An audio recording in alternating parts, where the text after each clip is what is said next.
The Japanese battleships Yamato and Musashi hold the distinction of being the largest battleships ever constructed. Despite this claim to fame in the record books, there are a number of questions that surround both battleships. One often repeated question relating to the two battleships includes what the United States knew about these ships and when they knew it. On this subject, a respectable amount has been written, with some distinguished authors claiming that nothing concrete was known about the characteristics of the Yamato class until after the occupation of Japan and the subsequent capture of the construction records of the ships. This is something that I have previously looked at in my book Yamato, Flagship of the Japanese Imperial Navy. In 1936, Captain Fred Rogers, an American naval intelligence officer who could speak and write Japanese and who, at the time, held the position of the American naval attaché in Tokyo, reported that the Japanese possessed designs for warships displacing 45,000 and 55,000 tons, and that the Imperial Japanese Navy would not hesitate to construct ships of 35,000 tons. Rogers went on to state that Japan would not revert to the Washington restriction on tonnage or its limits for guns.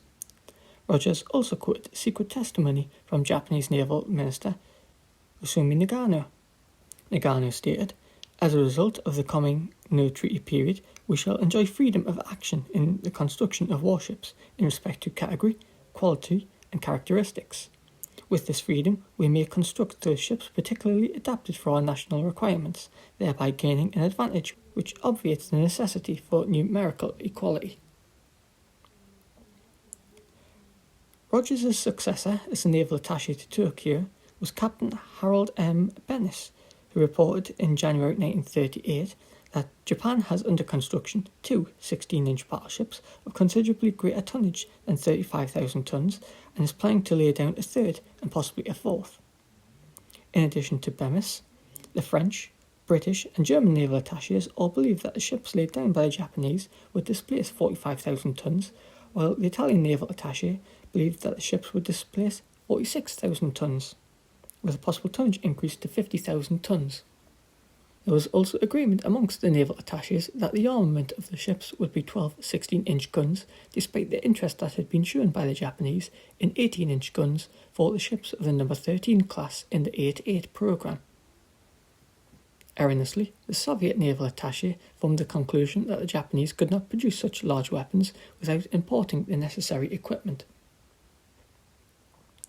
The Japanese were, however, dangerously underestimated by the West. Part of this underestimation stemmed from the idea that the West was more technologically advanced than the Japanese in the East. There were also other reasons, physical evidence, for the Western underestimation. Some of the Imperial Japanese Navy's newest ships were overburdened with weaponry. The characteristic pagoda bridges that were fitted to the reconstructed battleships gave the illustration of the ships being top-heavy. On the 12th of March 1934, a newly commissioned torpedo boat had capsized outside Sasebo harbour in heavy weather. The torpedo boat was, without doubt, unstable. This incident was followed the following year by a typhoon that struck the Fourth Fleet, whereupon two new destroyers broke in two. At the time, Japanese builders had not mastered the art of hull welding. Furthermore, Japanese diesel engines proved to be unreliable. So it was that some Western naval attachés were tempted to draw the hasty conclusion that Japanese warships easily capsized, broke in two, or broke down. For their part, the Western public tended to believe this conclusion also. As a result, the Japanese were viewed as something of a jerk. Between 1941 and 1945, American intelligence tenaciously clung to its pre-war underestimations of Japan's capital ship construction and, as such, persistently ignored significant evidence which contradicted its prejudices, especially with regards to battleship tonnage and the size of their main armament. A document from January 1942 summarized the American pre-war conception, pointing out that Japan had neither completed nor commissioned any battleships since 1921, with the exception of the Kei, or Yamato. In 1939, the American naval attaché reported his belief that the replenishment program enacted by Japan had provided for the building of 8 new battleships, ranging in displacement from 35,000 tonnes to 45,000 tonnes. It had, however, become increasingly obvious that the Japanese were keeping secret the details of their building programme. It did appear, nevertheless, that a lack of essential materials had served to delay the initial replenishment programme. British intelligence, meanwhile, stressed the possibility that Japan was constructing 4 battleships as opposed to 8, and that of these, 1, perhaps 2, displaced 42,000 tonnes, while the others displaced around 35,000 tonnes.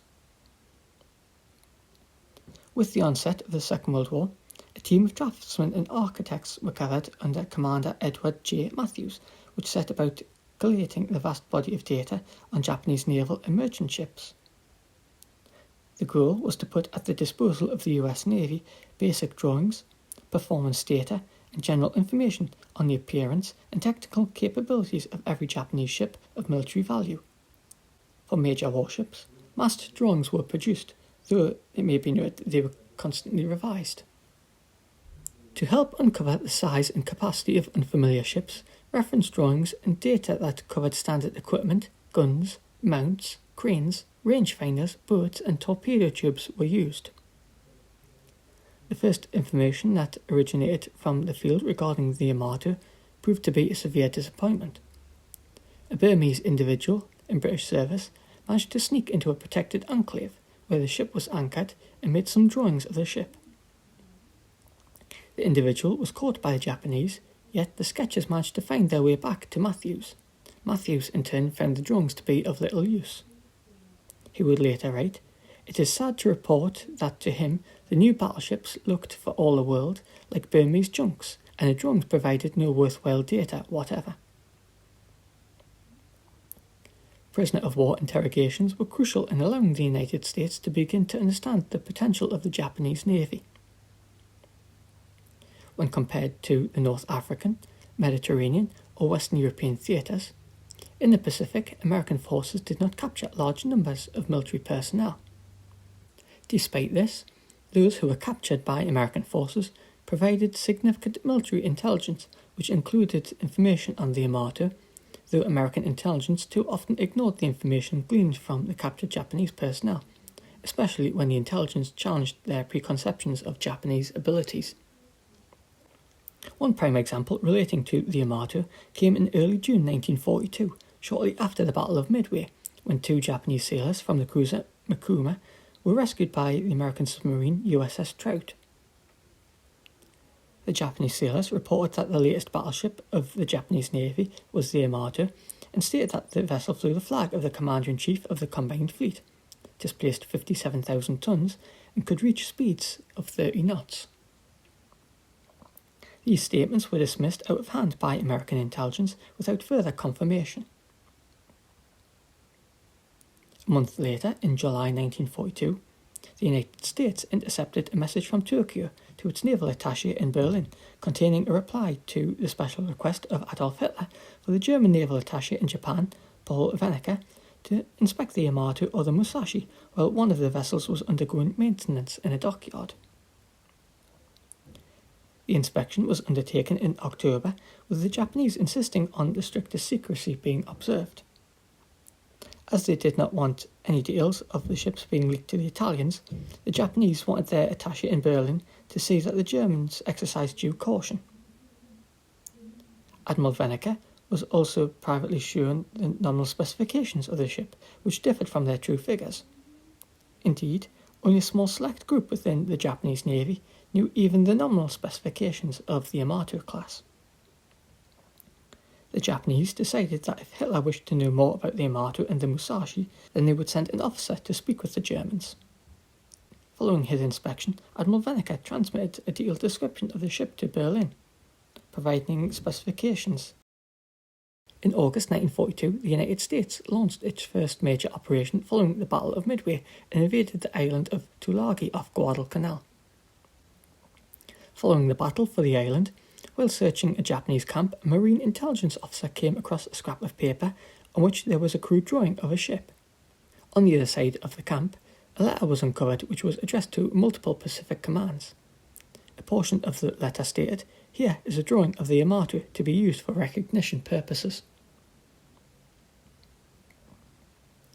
Separated from a number of different items, the drawing and the letter reached Matthews and his team a few weeks later. The sketch looked like no other ship that the draftsmen and architects had ever seen.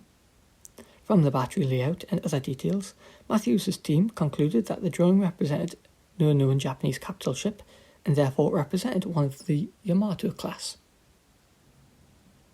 A report produced in October 1942 estimated that the Yamato displaced 35,000 tons and that her main armament was made up of 9 16-inch guns.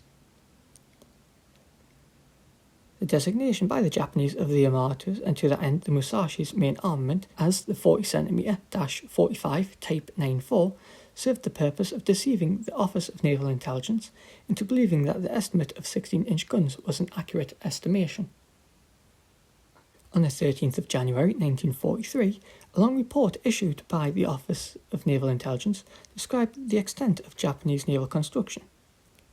The report began by stating, "The secrecy with which new construction for the Japanese Navy is shrouded is well known, and therefore it has been found virtually impossible to disseminate accurate figures on this vital subject."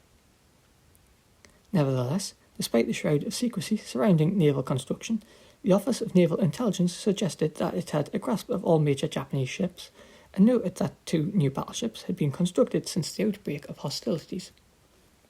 Later that month, on the 29th of January, the New Zealand Bird-class minesweepers HMNZS, Kiwi and Mua encountered the Japanese submarine I-1. 5 days earlier, the I-1 had departed Rabaul for Papua New Guinea to collect supplies for a resupply mission to Guadalcanal. On the night of the 29th of January, the Kiwi and Mua were patrolling along Kamimbo Bay on the northwestern side of Guadalcanal when the sonar of the Kiwi detected a submarine. A depth charge attack ensued, during which I-1 was damaged and surfaced in order to fight it out with the 2 minesweepers. The Kiwi opened fire with her 4-inch deck gun, which failed to penetrate the hull of the Japanese submarine. While I-1 returned fire with its 5.5-inch deck gun, Lieutenant Commander Gordon Bridson decided to close the range between his ship and the Japanese submarine in order to negate some of the submarine's advantages regarding firepower and to give his crew a better chance of penetrating the submarine's hull. With a crunch and a reverberating grinding sound, Kiwi rammed I-1 behind the conning tower. Locked together, the 2 vessels continued to exchange fire with light weapons. Twice more, Kiwi backed away from I-1, only to ram it again, which badly damaged the submarine and crumpled the minesweeper's bow. When the 4-inch gun of the Kiwi overheated, the Mua took over the assault and chased I-1 until it ran aground on a reef in Kamimbo Bay. One of those who survived the engagement with the Kiwi and the Mua, who was taken prisoner, informed his interrogators that the Yamato had been completed and boasted that he had seen the new battleship under construction and that it would be bigger and more heavily armed than the USS North Carolina. Given that the survivor reported that the Yamato had been completed, it is likely that the ship under construction that the survivor reportedly saw was the Musashi or the Shinano. Another survivor of the I-1 claimed that he had seen the Yamato at Yosuka in March 1942. The survivor went on to state that he estimated that the ship carried a battery of 9 18-inch guns in 3 triple turrets. American intelligence officers concluded that if this prisoner of war was correct, then the Yamato most likely had the most powerful main battery afloat. This was followed in early July 1943 by the testimony of another Japanese prisoner of war who described the Yamato as being 900 feet long with 3 main batteries, each of which housed 3 guns. The prisoner also described the guns as being of between 45 and 48 centimetres, or between 17.7 and 19 inches.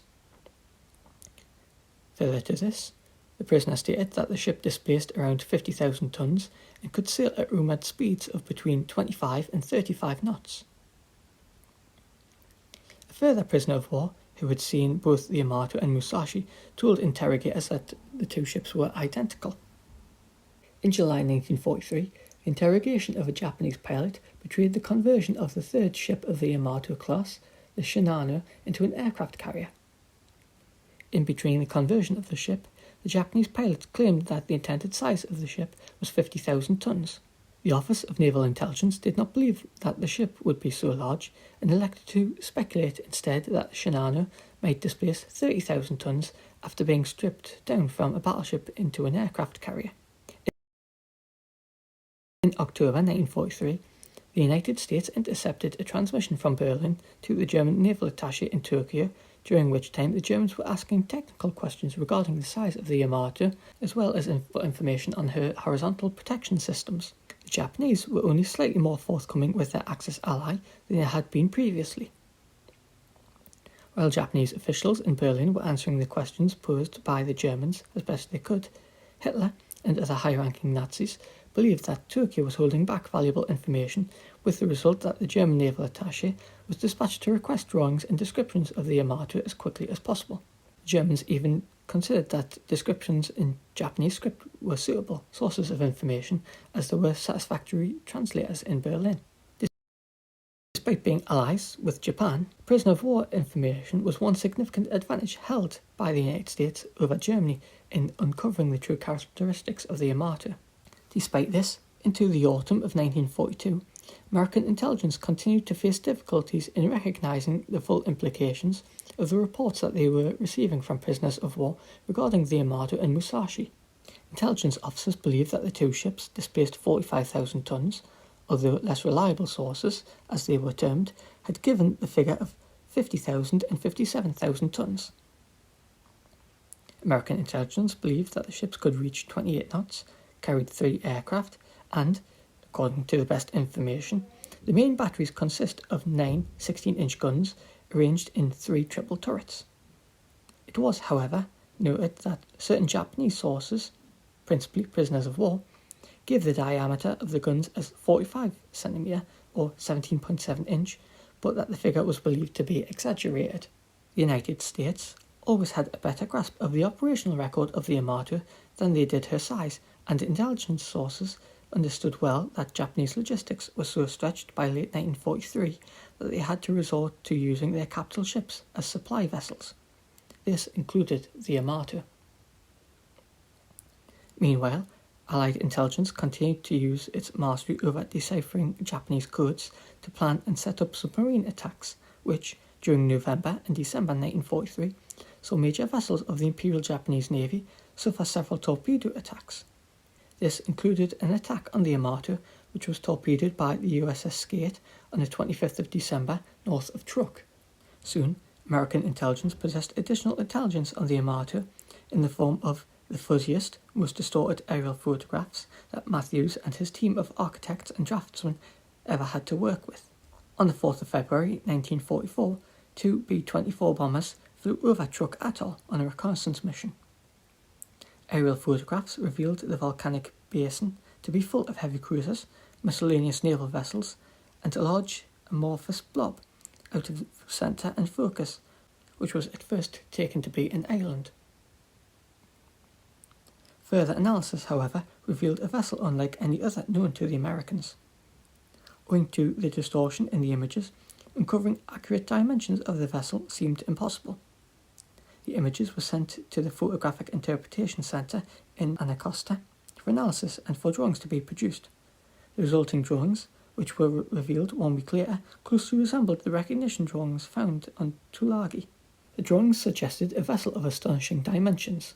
It should be noted that Commander Matthews has stated that the drawing showed a ship with a length of 950 feet, a beam of 110 feet, and a main battery of 9 18-inch guns, supplemented by a secondary armament of 8-inch and 5-inch guns, while Malcolm Muir has given slightly different figures of a length of 840 feet, a beam of 125 feet, a main battery of 9 16-inch guns in triple turrets, and a secondary battery of 8 likely 8-inch guns in twin mounts. The photographs taken over Truk Atoll stirred debate amongst intelligence analysts. On the 25th of February, the photographs were processed at Pearl Harbor. The Office of Naval Intelligence brought ship design experts into the discussion, who concluded that the Yamato displaced at least 60,000 tons. This was also the size thought necessary by experts to mount 18-inch guns, yet These very same experts argued that the problems of stowage and propulsion, combined with complications with docking and navigation, would render a warship of such a size impractical. Again, prisoner of war information supplemented the photographic evidence. One Office of Naval Intelligence report recognised that the Yamato and Musashi had long been mystery ships to both American and Japanese personnel. The report also recognised that for security reasons, the Japanese were publishing official documents which contained false figures on the characteristics and capabilities of the ships. Nevertheless, with the assistance of an intelligence prisoner who was believed to be fairly reliable, the Office of Naval Intelligence produced a sketch of what they believed the Yamato looked like. The prisoner had served aboard both the Yamato and Musashi for a total of 13 months and informed interrogators that the two ships were almost identical. On the subject of the ship's main battery armament, the prisoner confirmed that the turrets were triple mounts and insisted that rather than 40cm guns, as the official documentation claimed, the guns were in fact 45cm or 18-inch in diameter. The prisoner claimed that the shells for the Yamato and Musashi stood 6 foot high, compared with the main battery shells of the Nagato, which stood at a height of 5 foot 6 inches. The prisoner also stated that the ammunition that was ordered for the Yamato and Musashi was designated the 40cm Type 2, as opposed to the 40cm Type 1. According to the prisoner, this indicated that it was 45cm ammunition. Finally, the prisoner stated that the chief petty officer aboard the Yamato often joked that the ship's guns were the largest 40cm guns in the Japanese Navy. In addition to the information relating to the main armament, the prisoner divulged that the hangars on the ships were large enough to store 8 planes and that their wings folded, but stated that he had seen no more than 3 aircraft carried aboard at any one time. Finally, he stated that the Yamato was 55,000 tons and could reach a speed of 26.5 knots. In June 1944, American forces captured Noda Mitsuharu, a former yeoman of Admiral Yamamoto's, who, until his capture, had been serving with Admiral Nagumo on Saipan. Edwin Layton, of the intelligence branch of the Commander-in-Chief Pacific Fleet Headquarters, interrogated Mitsuharu, whereupon he recounted the aforementioned joke about the Japanese gun designation. At this point, Layton abandoned his previously held conviction that the ships of the Yamato class carried 16-inch guns, and so informed a 7th Fleet intelligence officer while passing through Pearl Harbor on his way to the Southwest Pacific. The next contact between the Americans and a ship of the Yamato class was not long in coming. On the 29th of March 1944, major Japanese units, including the Musashi, left Palau. Through radio intercepts, American intelligence had long known of her presence at Palau and her preparations to sortie. When she sailed on the 24th of March, she was met by the lurking USS Tunney, which fired a spread of 6 torpedoes at the battleship. The Musashi undertook evasive manoeuvres to try and avoid the torpedoes, but one struck her in the bow. The hit would confine her to dry dock in Kua for a little over 2 weeks while repair work was undertaken. A Japanese document that was captured in April 1944 revealed the official statistics of the Yamato and Musashi. The figures given on the document were similar to those that had been released earlier to the Germans. Despite radio intercepts that included those revealing Japanese efforts to mislead the Germans with figures that deliberately underestimated the true power of the Yamato, the Office of Naval Intelligence continued to persistently put faith in the official documents, as opposed to the testimony of Japanese prisoners of war. Nevertheless, information that should have changed the perceptions of American intelligence continued to flow in. In September 1944, the interrogation of prisoners from the light cruiser Natori revealed that it was common knowledge in the Japanese Navy that the real dimensions of both the Yamato and Musashi were so secret that even official documentation used only nominal figures.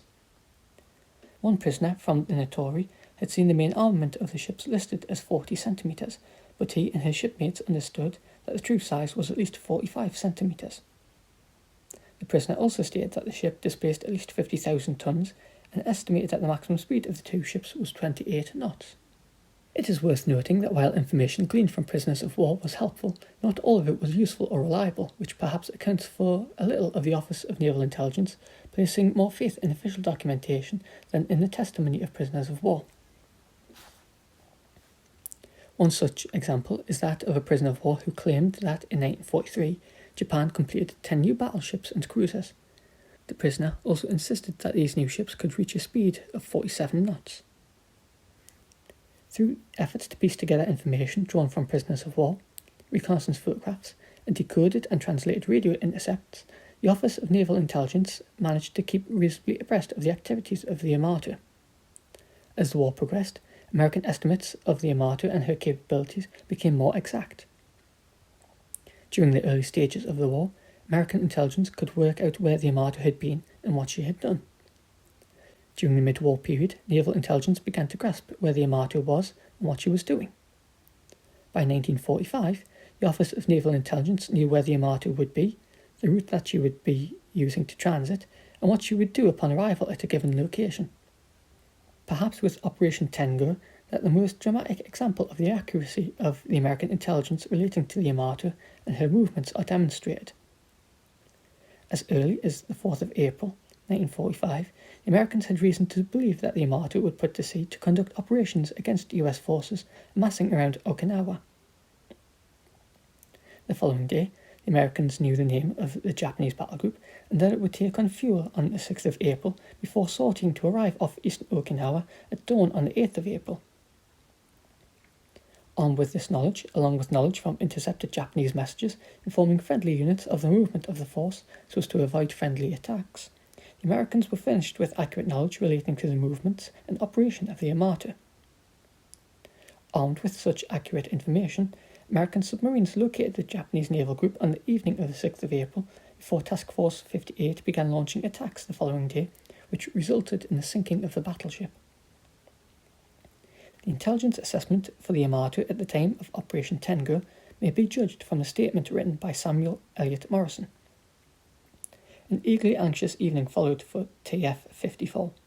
Staff officers familiar with range tables took care to remind others that Yamato's 18.1-inch guns should have a maximum range of 45,000 yards, as against 42,000 yards for the 16-inch gunned battleships in Dio's force, and 37,000 for the 14-inch gunned Tennessee, and that her speed should enable her to make an end run and thrust up at the transports.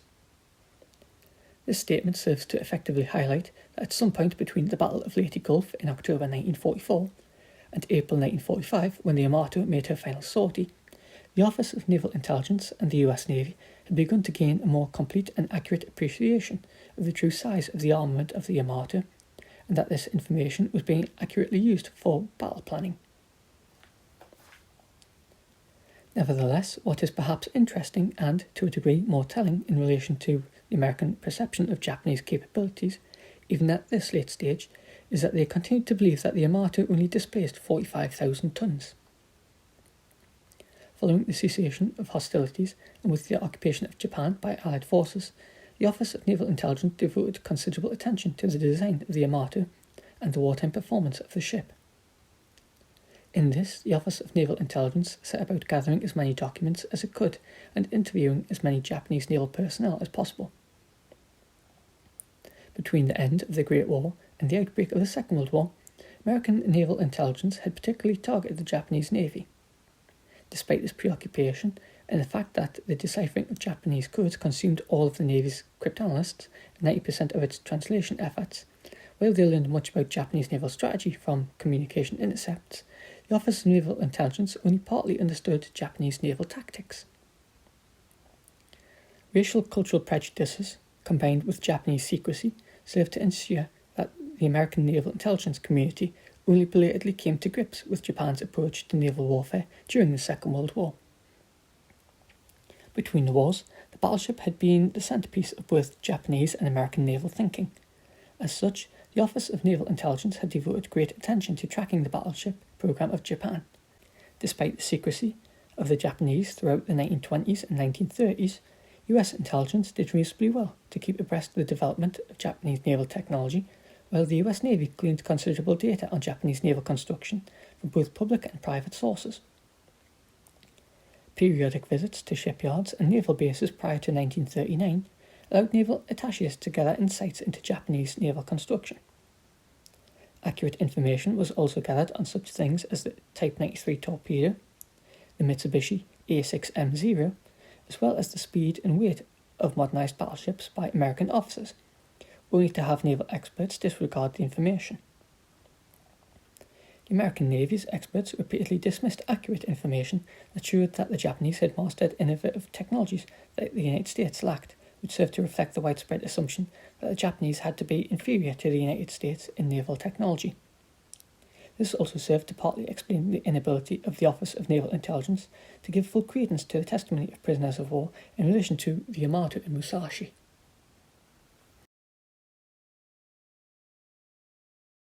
Many thanks for watching.